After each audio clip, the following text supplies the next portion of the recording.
अब हमारे दरमियान मौजूद हैं जनाब फारूक ताहिर साहब।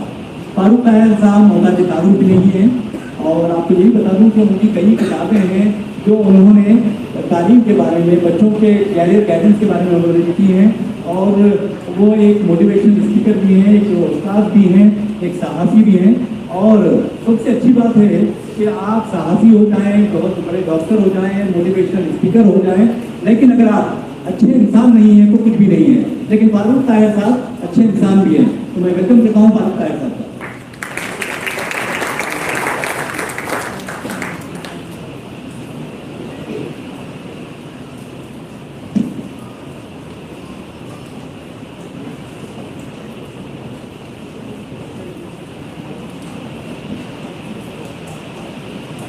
अल्हम्दुलिल्लाह रब्बिल आलमीन वस्सलातु वस्सलामु अला रसूलिल करीम व अला आलिहि व सहबिहि अजमईन। अम्मा बाद, अऊज़ु बिल्लाहि मिनश शैतानिर रजीम। बिस्मिल्लाहिर रहमानिर रहीम। खलक़ल इंसाना मिन अलक़ इक़रा व रब्बुकल अकरम अल्लज़ी अल्लमा बिल क़लम अल्लमल इंसाना मा लम यअलम। सदक़ शरह सदरी व यस्सिर ली अमरी वाहलुल उक़दतम मिन लिसानी यफ़क़हू क़ौली। आमीन या रब्बल आलमीन। मोहतरम जनाब आमिर अली खान साहब, एडिटर सियासत, जिम्मेदारान फैज़-ए-आम ट्रस्ट, दीगर मेहमानान, अज़ीज़ तलबा, औलिया तलबा, ख़वातीन हज़रात, अस्सलामु अलैकुम व रहमतुल्लाहि व बरकातुहू। गुज़िश्ता 15-20 मिनट से लगातार आप बेहतरीन मशवरे समाअत फरमा रहे हैं, और मैं समझता हूँ कि ये मशवरे अगर जिस पे ये तलबा अमल कर लें तो इंशाअल्लाह इनका मुस्तक़बिल बहुत ही खतरनाक हो जाएगा। और टीचिंग प्रोफेशन की अहमियत के बारे में भी पेश व मुक़र्रिरीन ने अहमियत उसकी बताई, उसकी इम्पोर्टेंस बताई। देखिए, टीचिंग ही वो प्रोफेशन है जिससे दीगर प्रोफेशन निकलते हैं। कोई भी प्रोफेशन बगैर टीचर के नहीं बन सकता।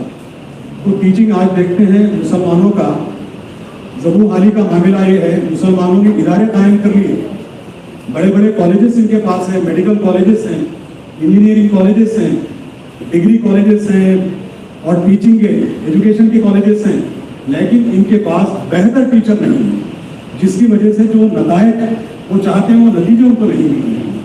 हमने इदारे को कायम कर लिए, लेकिन उन इदारों को चलाने वाले अफराद को हम तैयार नहीं कर सके।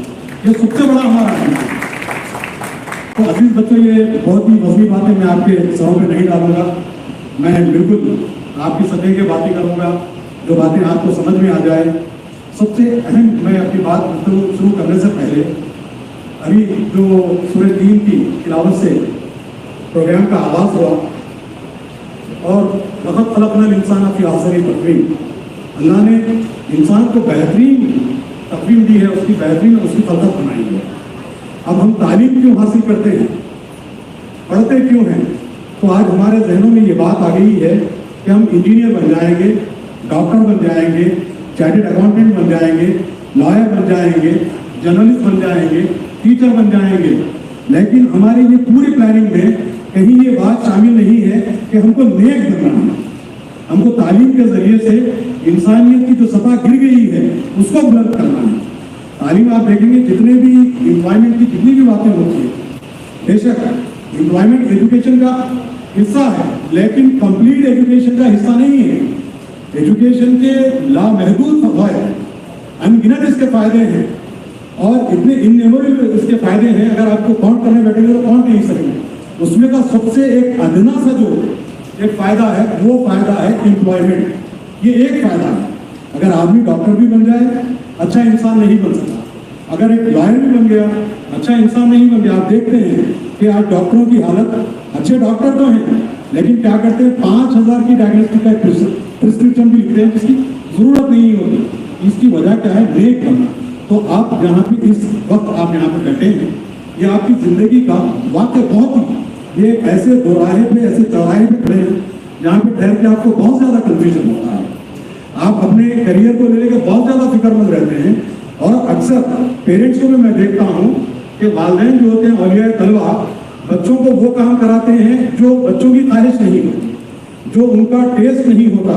किसी के भाई की बच्ची वो अगर मेडिसिन कर रही है तो ये भी अपनी बच्ची को उसके लिए तैयार करेंगे। अगर कोई इस तरह से देखते हैं कि हम जो है ना इमिटेशन में लगे हुए हैं, हम तकलीफ करते हैं, नकल करने पे लगे हुए हैं, सबसे पहली बात है हमको अपनी बुनियादी सतहों पे आना पड़ेगा और उसके बाद अपनी जो फैसले होते हैं वो फैसले करना पड़ेगा। अब एसएससी के बाद बेशुमार आपको देखेंगे, आप इसमें देखिए साइंस का भी मिलेगा, नॉन साइंस का भी मिलेगा, जिसको हम ह्यूमैनिटीज और आर्ट्स कहते हैं, और साइंस के अंदर मैथमेटिक्स को क्वेश्चन आ जाता है। तो ये चीज़ों को देखते हुए आपको किस स्ट्रीम को जाना है वो स्ट्रीम के लिए आपको फैसला करना पड़ेगा। अब इसमें सबसे पहला स्टेप जो होगा कि आप क्योंकि छोटे हैं, अभी उम्र की वो मेच्योरिटी को आपने अटेंड नहीं किया है, तो आप किसी से, अपने वालिदैन से, अपने टीचर से, या जिनको आप बेहतर समझते हैं, काबिल समझते हैं, या काउंसलर जो होते हैं वो काउंसलर से अपने मसाइल को सामने रखें, अपनी कमजोरियों को सामने रखें, अपनी स्ट्रेंथ को सामने रखें और उनसे बात करें। जिस तरह से देखिए मार्केट में जो चीज़ की रिक्वायरमेंट होगी अगर वो हम नहीं करेंगे तो पहले ही कंपटीशन से हम बाहर हो जाएंगे। आज ये चीज़ें होती हैं जो चीज़ की ज़रूरत है मार्केट में, हम वो चीज़ नहीं करते, दूसरा कोर्स ले लेके बैठ जाते हैं, वो कोर्स की डिमांड नहीं होती। बिल्कुल हर चीज़ अपनी जगह पे अहमियत की हामिल है, हर चीज़ में आपको एक्सपर्ट बनना पड़ेगा। जो भी फील्ड लेंगे उसमें जब तक आप अपने अंदर एक्सपर्टाइज पैदा नहीं करेंगे वो चीज़ को आप जो गोल होता है गोल को नहीं ले सकेंगे। गोल सेटिंग के लिए मैं आपको एक मिसाल देता हूँ, एक छोटी सी मिसाल। एक आदमी ठहरा हुआ था, देख रहा था कि एक कुत्ता वहाँ पे बैठा हुआ है और एक कार उसके पास से गुजर रही है। वो कार को देखता है, वो कार नजर आते कुत्ता उसके पीछे भागना शुरू कर देता है। फिर वो कार को पकड़ नहीं सकता, कुत्ता लामाला पकड़ सकेगा क्या? बोलिए, पकड़ सकेगा? वो फिर वापस आ जाता है, अपनी जगह पे बैठ जाता है। फिर दूसरी कार आती है, फिर भागता है, नहीं पकड़ सकता, फिर आके बैठ जाता है। तीसरी कार, ऐसी कई कारें चले जाती हैं। तो एक आदमी गौर से उसको देखते रहता है, तो उसका दोस्त आके उससे पूछता है कि क्या तुम क्या देख रहे हो? जब से वो कहता है कि मैं गौर कर रहा हूँ, एक कुत्ता लगातार ये जो गाड़ी जाती है उसके पीछे भागता है, दौड़ता है, जब नाकाम हो जाता है गाड़ी को पकड़ने में फिर आके बैठ जाता है। तो ये मैं पूछता हूँ कि क्या गाड़ी को पकड़ सकेगा? वो जो गौर कर रहा था, जो ऑब्जर्व कर रहा था, मुशाहिदा कर रहा था, पूछता है कि क्या गाड़ी को पकड़ सकेगा? तो उसका दोस्त उसको जवाब देता है, चलिए अगर ये गाड़ी को भी पकड़ लिया तो गाड़ी को पकड़ने के क्या करेगा ये काम? तो यही हालत हमारी हो गई कि हम कोई फील्ड में एक्सपर्ट, इंजीनियर बन गए, एक्सपर्टाइज नहीं है, हमारा गोल ले लिए, लेकिन गोल से हम वाकिफ नहीं है। हम डॉक्टर बन गए, अब देखिए बेशुमार डॉक्टर है। अभी ड्रॉप आउट रेट देखेंगे हम डॉक्टर्स का, जो लड़कियां एमबीबीएस कर रही हैं, more than 18% Muslim women those who completed their medicine they drop out their practice, वो अपनी प्रैक्टिस उन्होंने छोड़ दी। और इसी तरह से कई लोग देखेंगे अगेंस्ट स्ट्रीम जाके काम कर रहे हैं। आप इंजीनियर्स को देख लीजिए, तो इसी तरह से गोल सेटिंग सबसे इंपॉर्टेंट होती है। गोल जब तक आप उसको अचीव नहीं करेंगे वो काम नहीं करेंगे। और इसके लिए आपको प्लान के लिए अपने जो कमजोरियां होती हैं और जो भी खूबियां होती है उसके ऊपर सबसे पहले नजर रखना पड़ेगा। अब इससे आगे बढ़ते हुए हम दूसरा स्टेप होगा एग्जामिन प्रोसेस। जब तक हम जमीनी सतह पे नहीं आएंगे, देखिए मोटिवेशन का क्या मामला होता है आजकल। मोटिवेशन रियलिस्टिक होना चाहिए। एक लंगड़े आदमी को जिसके दो पैर में नहीं है, हम मोटिवेट करके उसको नहीं भगा सकते। तो ग्राउंड लेवल पे आना पड़ेगा और जमीनी सतह पे रहकर प्लान करना पड़ेगा। और जो चाहता है कि वो मैथ्स का एक्सपर्ट बन जाए, तो मैथ्स में उसकी थोड़ी खराबियां कमजोरियां उसको देखना पड़ेगा। साइंस की जो बुनियादी चीजें हैं उसको देखना पड़ेगा। कोई डॉक्टर जो टीचर बनना चाह रहा है, वो एजुकेशनल साइकोलॉजी की तरफ जाना पड़ेगा उसको। ये तमाम चीजें उसको देखना पड़ेगा। तो सबसे पहले अपना एहतसाब करें, हम कहाँ पे हैं। इसको हम हमारी लैंग्वेज में या मैनेजमेंट की लैंग्वेज में इसको शॉर्ट SWOT कहते हैं। हमको अपनी स्ट्रेंथ को देखना है। आज बच्चे क्या होते हैं, आर्ट्स में, सोशल स्टडीज में या लैंग्वेज, उनका लिंगुअल एक्सपर्टाइज बहुत अच्छा रहता है, लैंग्वेजेस में बहुत अच्छे होते हैं। लैंग्वेजेस में भी देखेंगे आज जिस तरह से दुनिया ग्लोबल विलेज करने के बाद हर जगह पे लैंग्वेज एक्सपर्ट की जरूरत पड़ रही है, ट्रांसलेटर की जरूरत पड़ रही है।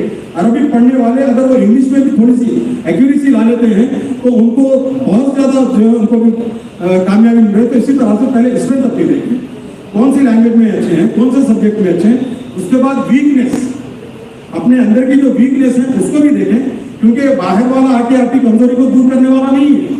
किसी के पास ऐसे जादुई छड़ी नहीं है, मारते हुए दूर हो जाएगी। आपको मेहनत करना पड़ेगा, आपकी कमजोरी को देखना पड़ेगा। उसके बाद जो अपॉर्चुनिटीज हैं, अब अपॉर्चुनिटीज भी बाद में नेक्स्ट में सेकंड स्लाइड में बात करूंगा, और जो थ्रेट्स है उसके बारे में भी हमको बात करना पड़ेगा। अब आगे की स्लाइड में हम डिस्कस करते हैं रिसर्च जो होती है, रिसर्च के बारे में भी देख लेते हैं। प्रोफेशनल करियर गाइडेंस, अब ऑप्शन आफ्टर 10 अब आ जाते हैं। इसमें देखिए आपको, अब जिस तरह से आमिर साहब ने कहा था कि हमारे ज़माने में मैथ्स और साइंस और ऑप्शन बहुत कम थे, अब ऑप्शन बहुत ज़्यादा बढ़ गए हैं इसमें। अब देखिए जो कि एक कन्वेंशनल हमारे पास इंटरमीडिएट का कोर्स है जिसको हम कहते हैं MPC, BiPC, CEC, MEC, HEC, ये कोर्सेज होते हैं। तो एक पहले जो होगा एक साइंस वाला होगा स्ट्रीम, एक बगैर साइंस का नॉन साइंस का होगा, दो स्ट्रीम होंगे। तो ये दो स्ट्रीम में से आपको जाने के लिए सबसे पहले मैं डिटेल के बाद में नेक्स्ट स्लाइड में उसको बताऊंगा। इंटरमीडिएट में सबसे पहले आएंगे आपको ये, और ये तेलंगाना में जितने कोर्सेज फराहम कर रही है गवर्नमेंट, जो कॉलेज में अवेलेबल है, उसी को मैंने अपना हिस्सा बनाया है। तो उसके बाद आएगा दूसरा, देखिए पॉलिटेक्निक का जो होता है। पॉलिटेक्निक हमारे बच्चे जो इंजीनियरिंग के लिए जो डिजायरस है, जो इंजीनियर बनना चाहते हैं, तो उनके लिए मेरा मशवरा कि ये अगर वो पॉलिटेक्निक को जाते हैं तो पॉलिटेक्निक जो होता है ये 50% इंजीनियर नीचे के लेवल में 3 साल का कोर्स होता है। ये 3 सालों में एक बेहतरीन अपने आप को प्रूव कर सकता है। जो बाद में जो बीटेक या बीई के लिए जाएंगे उनके लिए क्या होगा, 4 साल का कोर्स होगा। और ये 10th के बाद जो पॉलिटेक्निक एंट्रेंस क्वालिफाई करने के बाद जो एडमिशन लेते हैं, ये 3 इयर्स का कोर्स होगा। ये 3 इयर्स कंप्लीट करने के बाद इंजीनियरिंग में जो सेकेंड ईयर में उनको एडमिशन मिलता है, वो यानी इसी तरह से इंटर के 2 साल, फिर जिस तरह से इंजीनियरिंग के 4 साल, ये 6 साल हो रहे हैं, आपके भी 6 साल होंगे। 6 सालों में ये कंप्लीट कर लेंगे। और पॉलिटेक्निक में क्यों आपको सजेस्ट कर रहा हूँ, उसकी वजह ये है, बाज़ दफ़ा इस तरह से अनटूवर्ड इंसिडेंट्स आते हैं, गैर मुताबिक हालात आते हैं, कुछ घर के हालात बिगड़ जाते हैं, किसी का इंतकाल हो जाता है, बच्चों की तालीम खराब हो जाती है। तो इसी तरह से पॉलिटेक्निक अगर लेंगे तो बाद की फ्यूचर की स्टडीज को कंटिन्यू अगर नहीं कर सका तो अपने आप को एक प्रोफेशनल फील्ड में वो इस्टेब्लिश कर सकता है। तो ये चीज़ें पॉलिटेक्निक के लिए होती है। और एक सबसे अहम चीज़ इसमें देखिए कि जो ओल्ड सिटी के जो बच्चे हैं, जिसमें आप देखेंगे जो 6-7 कॉन्स्टिट्यूंसीज आगे हमारे पास, जैसे कारवान है, चारमीनार है, याकूबपुरा है, मलकपेट है, और चंद्रायन गुट्टा है, और जो मैं छोड़ रहा हूँ दूसरा महल खाली बच्चा है वो भी। तो ये कॉन्स्टिट्यूंसी में जो बच्चे, ओल्ड सिटी में एक पॉलिटेक्निक कॉलेज है, वहाँ पे जो है मेरिट के ऑर्डर पे नहीं देंगे, ये लोकल स्टेटस देख के उनको वहाँ पे एडमिशन दिया जाता है। ये बहुत हमारे लिए सहूलत है। और अभी हमारे मौजूदा चीफ मिनिस्टर ने वहाँ पे एक गवर्नमेंट इंजीनियरिंग कॉलेज का भी एक फाउंडेशन स्टोन डाला है वहाँ पे, जो बहादुरपुरे पे। तो इसी तरह से यहाँ पे जो भी बच्चे ना लोएस्ट मार्क्स भी अगर उनको होंगे, जस्ट क्वालिफाई भी होंगे, तो उनको लोकल स्टेटस में उनको वहाँ पे आसानी से पॉलिटेक्निक में उनको एडमिशन मिल सकता है। दूसरी हम स्ट्रीम में देखेंगे, उसके बाद शॉर्ट टर्म कोर्सेज होते हैं, मैं तफसील बात करूँगा। फिर उसमें वोकेशनल कोर्सेज भी आएंगे। फिर उसके बाद छोटे जो 6 महीने के जो होते हैं लिस्ट ऑफ टेस्ट, उसको देखेंगे। फिर ट्रिपल IIT जो होती है हमारे पास बासरा की, जो आदिलाबाद में है, ये इंटीग्रेटेड एक कोर्स है। ये 10th के बाद 6 साल का कोर्स होता है। इसमें एग्जिट जो सिस्टम है बहुत ही अच्छा है। 2 साल के बाद बच्चे जिस तरह से फर्स्ट ईयर सेकेंड ईयर होता है, तो 6 साल का इंटीग्रेटेड इंजीनियरिंग है ये। 2 साल के बाद अगर वो स्ट्रीम अपनी चेंज करना चाहते हैं तो वहाँ से एग्जिट करके फिर अपने जो फ्यूचर को, अपना जो भी कोर्स है वो चेंज कर सकते हैं, अपनी चॉइस के हिसाब से उसको ले सकते हैं। ये ट्रिपल IIT के बारे में। फिर इसके बाद आगे के स्लाइड्स में मैं तफसीलात दूंगा। एक छोटा सा एक व्यू मैंने दिया है इसके बारे में, आगे इसके बारे में तफसीलात हम देखेंगे। अब देखिए साइंस के बारे में अक्सर उमूमन हमारे पास क्या होता है, 3-4 कोर्सेज हमारे जहन में। एक होता है MPC, BPC, CEC, ये 3 बहुत ज़्यादा फेमस है, फेमिलियर है पूरे बच्चों के लिए। तो इसमें हम देखते हैं तो स्टार्ट के जो चीज़ें ह्यूमैनिटीज़, इसके अंदर आर्ट्स भी ह्यूमैनिटीज़ में आ जाएगा। तो मैथमेटिक्स, ये MEC, उमूमन MEC का जो कोर्स है, मैं बच्चों को ये सजेस्ट करता हूँ कि जिस तरह से अगर वो कॉमर्स को भी जाना चाहते हैं या चार्टर्ड अकाउंटेंसी या कंपनी सेक्रेटरीशिप के लिए जाना चाहते हैं, उसके लिए जो मैथ्स और साइंस की जो फील्ड लेता है, बाद में ग्रेजुएशन लेवल पे जाकर वो स्ट्रीम चेंज कर सकता है। यानी they can switch over to BA और BCom और समथिंग एल्स। लेकिन यहाँ पे जो बच्चे अगर स्टार्ट में साइंस नहीं लेंगे, CEC, MEC अगर वो ले लेंगे, बाद में वो BSc करना चाहेंगे तो वो BSc नहीं कर सकते हैं। तो जो बच्चे इंटरमीडिएट में मैथमेटिक्स और साइंस को लेते हैं, उनके लिए ऑप्शन बहुत ज़्यादा खुले हुए होते हैं, बहुत ज़्यादा।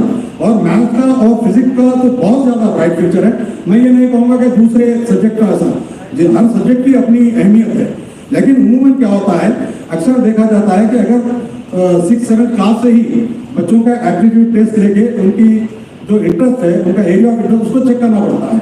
तो वहाँ पे हमारे पेरेंट्स में मामला क्या हो जाता है, जो फेक एडवर्टाइजमेंट्स होते हैं अखबारों के, सॉरी मैं इधर ऐसे नहीं बोल रहा हूँ, ये क्योंकि ऐसे, तो ये वो एजुकेशनल इंस्टीट्यूशन जो फेक एडवर्टाइजमेंट देते हैं through social media something else, तो वो क्या करते हैं, वो ट्रेंड को देख के कोई एक XYZ कॉलेज में चले आते हैं। तो वो नहीं देखना है, पहले ग्राउंड रियलिटी कॉलेज की असलियत क्या है, उमूमन क्या हो रहा है। हमारे बच्चे और हमारे पेरेंट्स जो देखिए, हमारे माशी हालात बहुत ही कमजोर है हमारे कौम के, तो हमको ये तमाम चीज़ों में देखना पड़ेगा। अब क्या कर रहे हैं, जो BPC विद नीट का अगर दे रहे हैं नारा, तो लाख 1.25 लाख रुपए ले रहे हैं, लेकिन बच्चों का नीचे का लेवल क्या है, वो लेवल को चेक नहीं कर रहे हैं। और बच्चे भी क्या कर रहे हैं, खाली क्योंकि ये क्या होता है, डे ड्रीमिंग, ख्यालात में, फैंटेसी में, वो बच्चे जाके है, हर किसी को ख्वाहिश होती है बनने की, जाते हैं उसमें ले लेते हैं। तो ये ड्रॉपर का रेट जो है आप देखेंगे तो 5 to 10% जो है ना, फ्रेश बच्चे जो क्रैक कर रहे हैं, आप इसके बारे में रिसर्च करके देख लीजिए। फिर बाद में क्या होता है, बच्चे फिर ड्रॉपर जाता है नीट के लिए, तो फिर पलट के वो 1 लाख रुपए लेंगे, फिर पलट के 2 लाख। अब वहाँ पे बच्चियों का हाल तो ये हो गया है कि उमूमन देखिए, इंटरमीडिएट पास करने तक 17-18 साल की उम्र में बच्चे आ जाते हैं। उसके बाद जो होता है, पेरेंट का एक ऐसा प्रेशर रहता है बच्चों के ऊपर कि उनको शादियों की तरफ लेके जाना है और उनको अच्छे रिश्ते देखना है, तो वहाँ पे इतना टाइम लगा देंगे वो। तो फिर ये MBBS को भी अगर जाएंगे 5.5-6 साल का ये कोर्स, तो ये 27-28 ईयर्स लग रहे हैं। तो फर्स्ट टाइम में देख लीजिए, ग्राउंड रियलिटी में देख लीजिए, और पेरेंट को और बदल मत कीजिए। सबसे अहम बात देखिए, गवर्नमेंट कॉलेजेस बेहतरीन कॉलेजेस हैं, एडेड कॉलेजेस बेहतरीन कॉलेजेस हैं। अगर हम वहाँ पे जाके पेरेंटल इन्वॉल्वमेंट होगा तो हम उसको चेंज कर सकते हैं। तो इसी तरह से ये जो चीज़ें होती हैं, जो तालीम बेचने वाले हैं, वो तालीम के जो सौदागर हैं, उनसे महफूज रहना और उनसे होशियार रहना, ये सबसे अहम चीज़ है। तो ये उसके बाद हम देखेंगे ये तमाम चीज़ें आगे, हिस्ट्री, इकोनॉमिक्स, ये पूरे कॉम्बिनेशन आपको मिलेंगे। ये मैं इंशाल्लाह ये PPT यहीं पे शेयर करके भी चले जाऊँगा देने के, अगर किसी को ज़रूरत है तो वो हासिल कर ले सकते हैं यहाँ से। इसके आगे हम फिर बढ़ते हैं थोड़ा सा, क्योंकि बहुत तेज़ी से चलूँगा मैं। इसके बाद देखेंगे मॉडर्न लैंग्वेजेस, हम इसके बारे में बहुत कम बच्चों को मालूम है। जो लैंग्वेजेस पढ़ना चाहते हैं, मॉडर्न लैंग्वेजेस में आपको आएगा, उर्दू आ जाती है, अरबिक आ जाती है, संस्कृत आ जाती है, तेलुगु आ जाती है। ये क्लासिकल लिटरेचर होता है। ये पढ़ने के बाद इनको लैंग्वेज में इनके लिए बहुत ज़्यादा ब्राइट प्रॉस्पेक्ट्स इनको रहेंगे। फिर ज्योग्राफी भी हमारे बच्चों का एरिया ऑफ इंटरेस्ट में रहा। कॉमर्स में है बच्चे, लेकिन ज्योग्राफी छूट गया। पब्लिक एडमिनिस्ट्रेशन देखिए, जो सिविल सर्विसेज में जाना चाहते हैं उनके लिए ये सबसे अहम चीज़ है कि वो साइंस ग्रुप को अवॉइड करते हुए आर्ट्स और ह्यूमैनिटीज को, जो civil services group 1 group 2 services में जाना चाहते हैं, उनके लिए अहम होता है। अब उसके बाद आएंगे पॉलिटेक्निक में, देखिए इतने स्ट्रीम मिलेंगे आपको। ये डिप्लोमा 3 ईयर्स का रहता है, civil engineering, architecture, assistantship, automobile engineering, mechanical engineering, electrical and electronics engineering, ये तमाम चीज़ें आपको कंप्यूटर, ये बहुत ज़्यादा इसमें 18-20 जो है इसके अंदर आपको स्ट्रीम्स मिल जाएंगे। ये स्ट्रीम्स देखने के बाद आगे बढ़ते हैं। अब यहाँ पे ये जो होता है 3 ईयर्स का, ये तमाम चीज़ें हमने उसको फिर एक ही स्लाइड में किया था। अब आगे इसके बाद का देखेंगे हम शॉर्ट टर्म कोर्सेज जो होते हैं। अक्सर उमूमन देखिए, मेरी ये भी मेरा मुशाहिदा है कि मैंने देखा जो कनाडा चले गए या US चले गए, ऑस्ट्रेलिया में है, यहाँ पे इंजीनियर है, BTech MTech है, लेकिन वहाँ पे जाके क्या कर रहा है, कैब चला रहा है। वहाँ पे कोई प्रोविजनल स्टोर में काम कर रहा है, या वहाँ पे फिर आप ग्रोसरी जो होती है वहाँ पे ग्रोसरी वेंडर है। तो ये शर्म वाली बात क्यों है? लेबर को क्यों हम डिग्निटी नहीं दे रहे हैं? यहाँ पे अगर कैब चलाया तो बेशर्मी की बात, अगर जाके ऑस्ट्रेलिया में कैब चलाता है तो इज्जत वाला आदमी। तो जब तक हम जो है ना लेबर की डिग्निटी को एक्नॉलेज नहीं करेंगे, जब तक हम उनको जो है ना काम करने वालों को, मेहनत कश को जब तक हम इज्जत नहीं देंगे ना, ये माशरा बदलने वाला नहीं है। आज बच्चे हमारे जाके वहाँ पे कैब चलाते, यहाँ पे कैब चलाने शर्मिंदगी। वहाँ पे ऑस्ट्रेलिया में रहेगा तो हमारे पेरेंट्स क्या करते हैं, बच्चे को वहाँ पे ऑस्ट्रेलिया में वो कैब ड्राइवर ही उसको बच्चे दे देंगे। यहाँ पे अगर शरीफ बच्चा भी रहा तो उसके साथ ये खराबियाँ आ गई है हमारे पास। ये खराबियों को तोड़ने की जरूरत है, और ये सोशल बैरियर्स है, ये बहुत ही खतरनाक चीज़ है। तो ये मैं चाहता हूँ कि जो बच्चे जिनके पेरेंट्स बहुत ज़्यादा वीक है, फाइनेंशियली बहुत ज़्यादा बैकवर्ड है, तो वैसे वक्तों में बच्चे जो है ना शॉर्ट टर्म कोर्सेज भी अपनी पढ़ाई को छोड़ के ये ले सकते हैं। जिसमें आता है देखेंगे ऑफिस ऑटोमेशन। तो ये चीज़ों में जिस तरह से हर जगह पे ऑफिस में काम करने वालों की ज़रूरत होती है, उनको इस्तेमाल करना पड़ेगा। तो ये पूरे मुख्तलिफ कोर्सेज है इसमें। वेब डिज़ाइनिंग है, और यहाँ पे अब्दुल रहमान साहब बैठे हुए हैं IT फील्ड के। और अब देखिए फूड इंडस्ट्री भी इतनी स्ट्रांग हो गई है, उस जानिब भी हमारी तवज्जो नहीं जा रही है। हर घर में एक एवरेज भी देखिए, गली में अगर आप 1 घंटा ठहरेंगे तो 2 स्विगी या 2 जोमेटो के लोग वहाँ से गुजरेंगे। फूड इंडस्ट्री की तरफ भी हमारी बिल्कुल तवज्जो नहीं है। वो भी एक मार्केट, बहुत ही अच्छी मार्केट है, जिसमें हम अपना फ्यूचर बना सकते हैं। ये शॉर्ट टर्म कोर्सेज भी उसके अंदर है। लड़कियों के लिए इंटीरियर जो है, इंटीरियर डिजाइनिंग, फैशन डिजाइनिंग, और फिर योगा का भी आजकल, क्योंकि फिटनेस के लिए बहुत सारा, और ये गवर्नमेंट की तरफ से ये जो है ना, state board of technical education Telangana की तरफ से प्रोवाइड किए जाने वाले ये कोर्सेज हैं। अब इसमें इंजीनियरिंग सेक्टर में आप देखेंगे शॉर्ट टर्म कोर्सेज में ये तमाम, ये इसमें 14-15 कोर्सेज हैं। ये इसकी भी लिस्ट में आपके सामने रख देता हूँ। इसको तफसील, इसको बिल्कुल छोटा करते हुए शॉर्ट टर्म में ये अभी मैंने कहा था वोकेशनल। अब देखिए वोकेशनल में हमारे पास जो है इंटरमीडिएट में 2 साल कोर्स है। Diploma in medical lab technician, dental ceramic है, डेंटल टेक्नीशियन है, ऑप्टोमेट्रिस्ट असिस्टेंट है। ये तमाम कोर्सेज की तरफ हमारी तवज्जो नहीं जाती। और ये भी देखिए, स्टार्ट में आपको उस तरह से जो सैलरी मिलना है स्टार्ट में नहीं मिलेगी, लेकिन 4-5 साल जब आप इस्टेब्लिश हो जाते हैं, अपने आप को प्रूव कर लेते हैं, तो वो सैलरीज, वो भी बहुत ही बेहतरीन सैलरीज है। अब गवर्नमेंट डिपार्टमेंट में देखिए कि नर्सेज का रिसेंटली अपॉइंटमेंट हुआ है। नर्सेज की बिगिनिंग सैलरी जो है 54,000 रुपये है यहाँ की गवर्नमेंट की, और तमाम जो फैसिलिटीज है वो तमाम चीज़ें। तो इसी तरह से जो चीज़ें हैं उसके ऊपर तवज्जो दीजिए, तवज्जो देने के बाद काम कीजिए, ऐसा नहीं हो तमाम चीज़ों को। ये देखिए पैरामेडिकल में मैं अभी कहा था, dental ceramic assistant, dental hygiene assistant, optometrist assistant, pharmacy assistant, dialysis assistant, bedside assistant, basic of anatomy and physiology, midwifery, operation theatre technician, health care multipurpose worker, और ये पूरे गवर्नमेंट में मिलते हैं जॉब्स के। गवर्नमेंट ओपनिंग है इसकी तमाम चीज़ों की। List of trade offer in ITI, और ITI लास्ट उसके बाद कर दूंगा मैं करीब। तो ये ITI को भी हमने, देखिए आज हमारे बच्चे 10th पढ़ लेते हैं, इंटर पढ़ लेते हैं, या बीच में से छोड़ देते हैं, लेकिन ये कोर्सेज 6 महीने 1 साल का कोर्स नहीं करते। अगर इनको गवर्नमेंट में, अब देखिए लाइनमैन का होता है, अगर जो इलेक्ट्रिकल डिपार्टमेंट में निकलते हैं पोस्ट, उनके पास जो होता है डिप्लोमा नहीं होता, सर्टिफिकेट नहीं होता, मगर बेहतरीन इलेक्ट्रिशियन होते हैं वो लोग, लेकिन वो अप्लाई करने से आजिज रहते हैं क्योंकि सर्टिफिकेट नहीं होता। तो ये जो स्किल बेस्ड जो इंडस्ट्री है, ये ITI स्किल डेवलपमेंट बहुत ही जरूरी है। ये ITI में आने वाले ड्रॉपमेन भी है, इलेक्ट्रीशियन है, इलेक्ट्रॉनिक्स है, फिटर है, तमाम चीज़ें आपको देखेंगे, तमाम चीज़ें आपको मिल जाएगी। ये ITI के बहुत ज़्यादा ट्रेड्स आपको मिलेंगे। अब इसके बाद आगे बढ़ते हैं, और ये कोर्सेज ऑफर में, ये बासरा का भी मैंने आपसे तफसीली बात कर दी थी। ये special courses offer in state wide institution in polytechnic. ये साइंस के छोड़ के, जो है स्टेम जिसको कहते हैं, साइंस टेक्नोलॉजी वगैरह को छोड़ के इसमें जो है ये नॉनसेंस वाली चीज़ें हैं, बायोमेडिकल इसमें आएंगे। List of vocational courses offered by, इसमें एग्रीकल्चर क्रॉप प्रोडक्शन, ये फिर लाइफ स्टॉक मैनेजमेंट, फिशरीज का है, सेरिकल्चर है, अकाउंटिंग एंड टैक्सेशन है, ऑफर असिस्टेंटशिप है, इंश्योरेंस एंड मार्केटिंग है, रिटेल मैनेजमेंट, बहुत सारी चीज़ें आपको इसमें भी मिल जाएगी। 10th के बाद ही बता रहा हूँ मैं सब चीज़ें। अब लिस्ट ऑफ टेक्निकल सर्टिफिकेट, अब देखिए बात बच्चियाँ जो होती हैं या एज की उसमें रिस्ट्रिक्शन नहीं है, जो छोड़ देती हैं तालीम, उनके लिए वो बहुत अच्छी फैशन डिजाइनर रहती है, लेकिन उसके बाद सर्टिफिकेट नहीं होता। तो यहाँ पे जो है ना लोअर ग्रेड में 7th पास जो होते हैं, टेलरिंग भी मिल जाएगा, और ड्राइंग हायर है इसमें, टेलरिंग एंड एम्ब्रॉयडरी, ये SSC बोर्ड से होते हैं ये एग्जाम्स इसके, डायरेक्टर गवर्नमेंट एग्जामिनेशन की तरफ से। ये तमाम एग्रीकल्चर, कटिंग एंड स्विंग, तमाम चीज़ें इसमें आ जाएगी। अब उसके बाद लास्ट में हम आ जाएंगे, अब जो पढ़ना बिल्कुल 10th के बाद भी छूट गया है, अब उनके हालात जैसे इजाज़त नहीं दे रहे हैं उनको तालीम आगे बढ़ाने में, लेकिन कहते हैं there is a will there is a वे।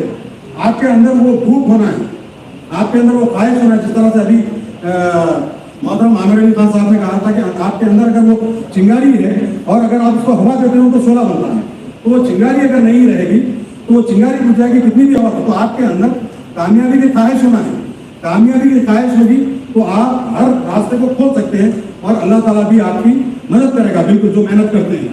तो अब यहाँ पे देखेंगे आपको ये टॉस जिसको कहते हैं, Telangana state open school society, ये अक्सर हमारे जहनों में ये भी बिठा दिया गया है कि जो डिस्टेंस ओडीएल जो है, डिस्टेंस लर्निंग जो है, उसकी अहमियत नहीं है। बिल्कुल उसकी अहमियत है और वो बिल्कुल इक्विवेलेंट है और उसको बराबर हर जगह पे, न सिर्फ हिंदुस्तान, इंडिया के बाहर भी उसको एक्सेप्ट किया जाता है।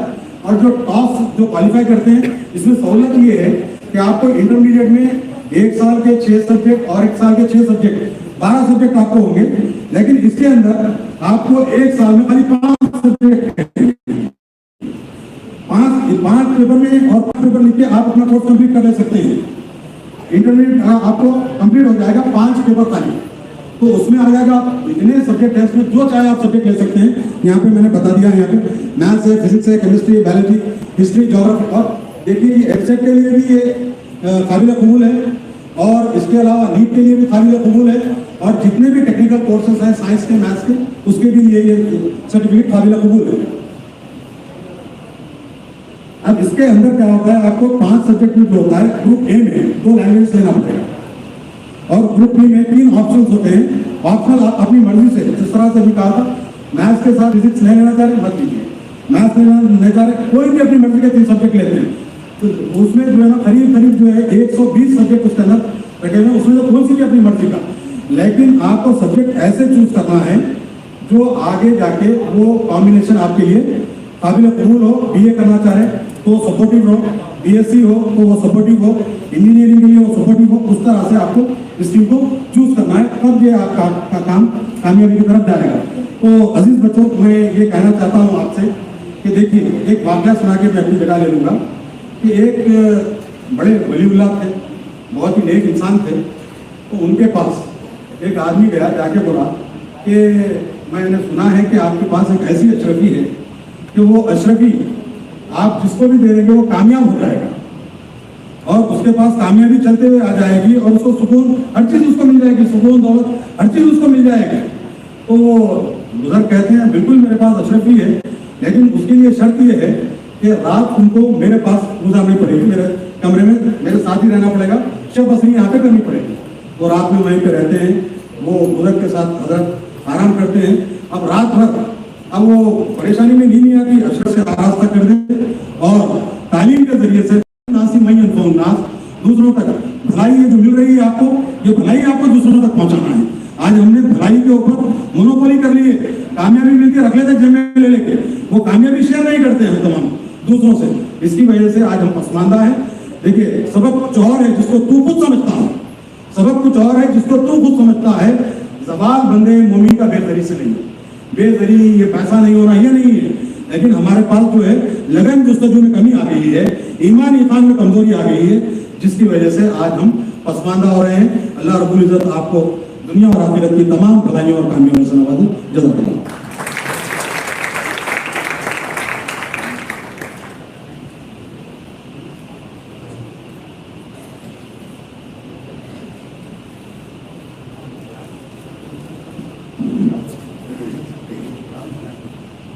जनाब आमिर खान साहब से गुजारिश है कि वो फारूक ताहिर साहब आपको 2 किताबें देना चाहते हैं, तो वो कबूल कर लें।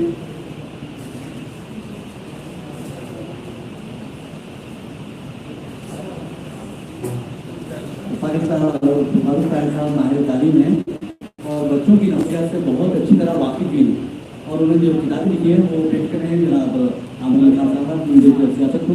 जी आइए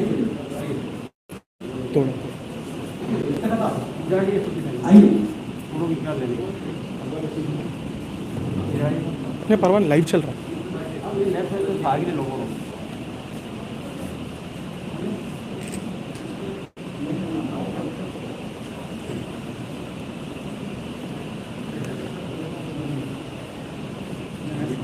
ये देखिए